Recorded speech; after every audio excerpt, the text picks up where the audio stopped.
These are members of the Korubo Tribe who practice cannibalism. You'll be unlucky if you meet them in real life. And these are residents of the Pirahã Tribe, and they convinced a missionary to renounce his faith. In this video, I'll tell you about the mysterious and mystical tribes of the Amazon. And at the end of the video, a truly shocking story awaits you. Enjoy watching. Even in the 21st century, there are still quite a few wild tribes on Earth.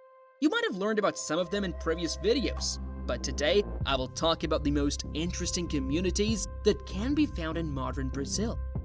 And topping our list is probably one of the most terrifying tribes, known as the Korubo. This tribe lives in remote areas of the Amazon forest. No one knows the exact number of this tribe. Various sources report hundreds and thousands of settlers.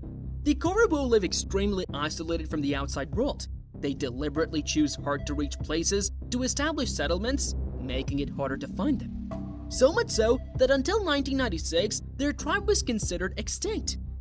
However, this did not save them. It was after their discovery that a scientist was able to establish contact with the tribe.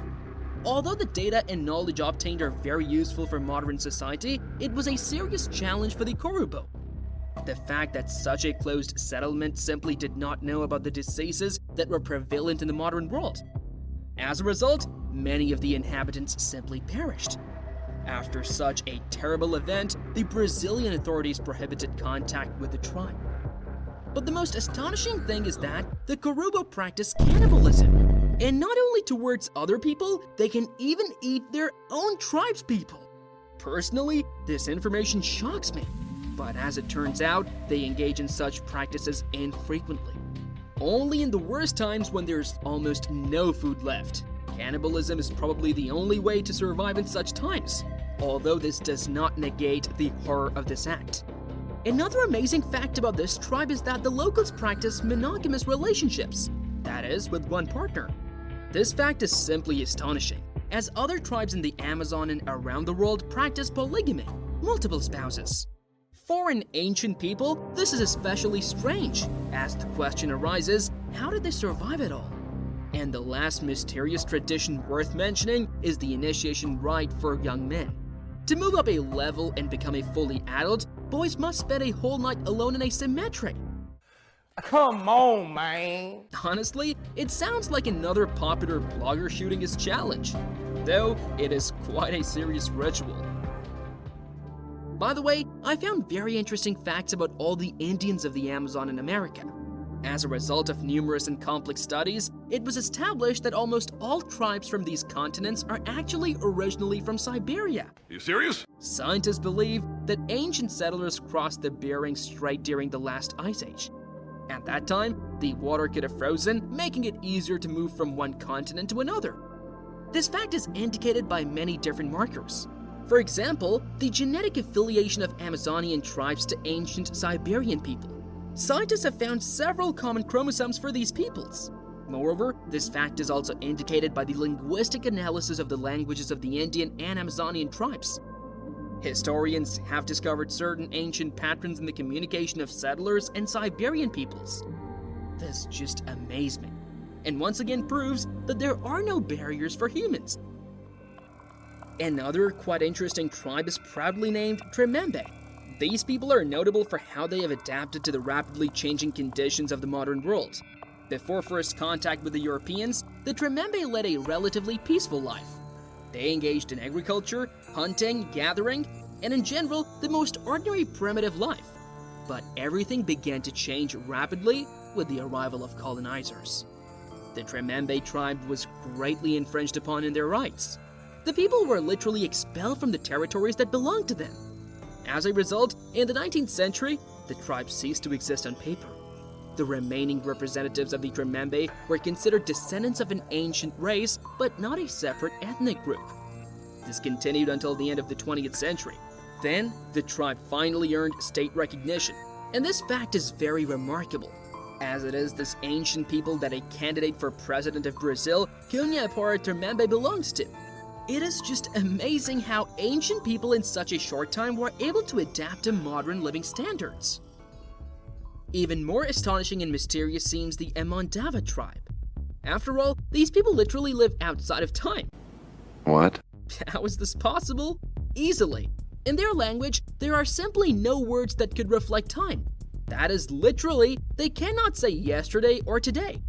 It seems to me in modern society, in times of frantic pace of life and eternal deadlines, these people are the happiest on the planet. The world learned about this tribe in 1986, and then people were just shocked at how few words there are in their speech. For example, residents of the tribe will not specify which body of water they discovered something near. They literally say, near the water. And all because these ancient people simply do not know other words. They don't know there are rivers, lakes, seas, or oceans. For them, there is only water. And the word shore is also absent in their lexicon. But what's most amazing is that in this tribe, to this day, they do not know how old anyone is. They don't even know when someone's birthday is. And when these people talk about events, they also don't say whether it was earlier or will be later. The residents themselves only change their names depending on the event. For example, when a new child is born in the family, the youngest children give them their name, while taking a new one for themselves.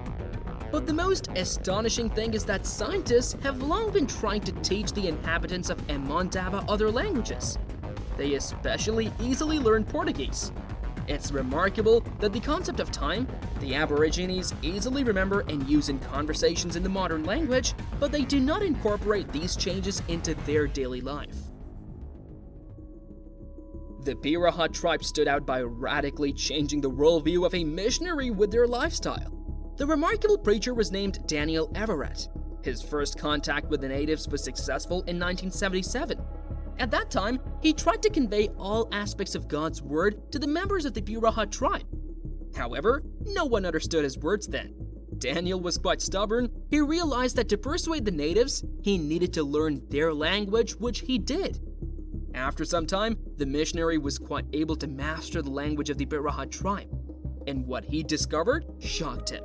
Their language had no indirect speech, words for colors, and even numbers.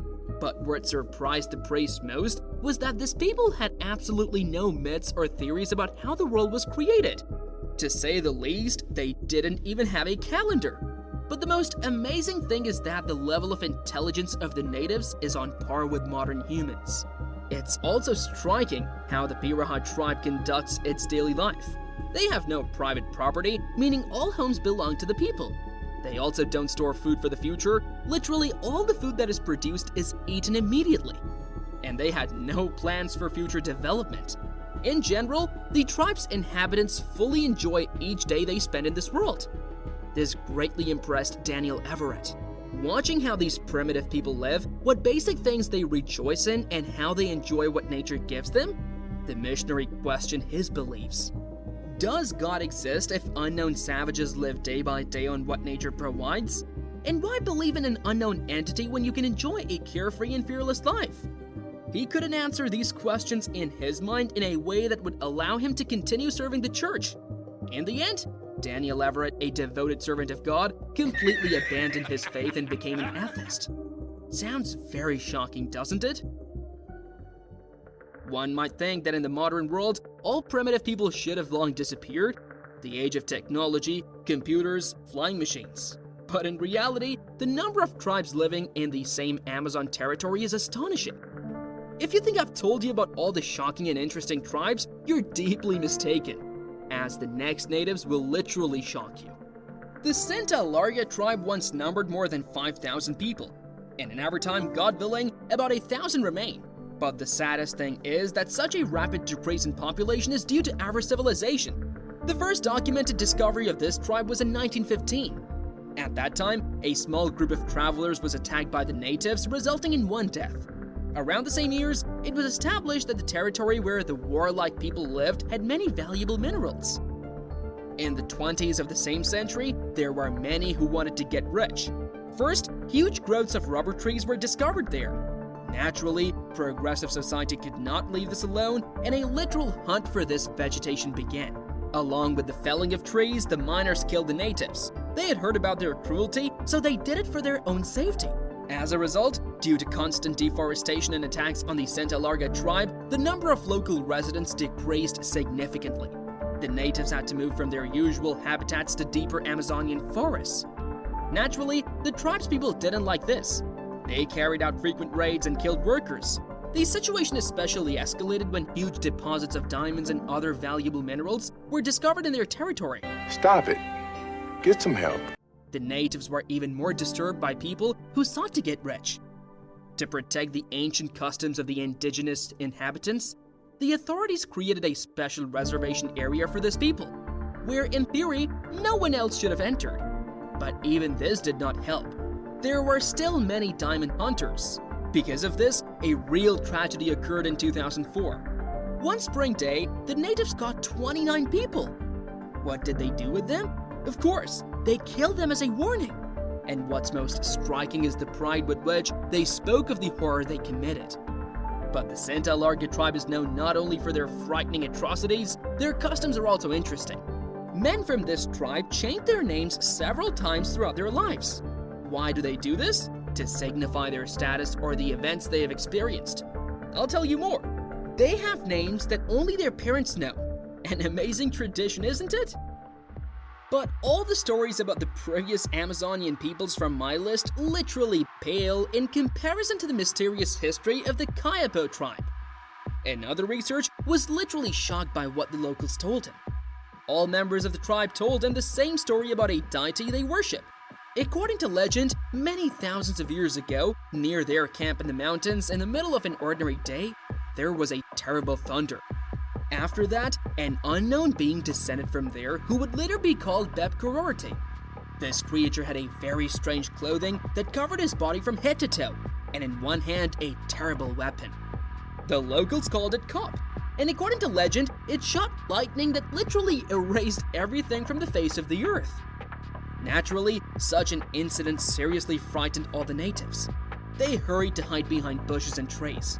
But after a while, they decided to approach the stranger. All the men of the tribe stood in defense of women and children and attacked the stranger with spears and bows. However, everything that hit his clothing immediately broke. The alien decided to show everyone his power and fired a few times from his weapon. After that, no one thought to fight him. The Kayapo tribe called the stranger Korubo and made him their leader. And by the way, it was just an excellent decision. The alien turned out to be very intelligent and fair ruler. He told the natives about new hunting methods, talked about medicine, showed how to build houses. According to myths, Korubo had superhuman strength, for which he was called a god. He could literally subdue the minds of people. Disobedient children who refused to learn were always sent to the god. Using his power, the alien suppressed their will. Moreover, legends say that he could cause paralysis or even kill someone without inflicting any blows. Isn't that a miracle? But the myths don't end there. According to them, the most beautiful girl of the tribe fell in love with the deity.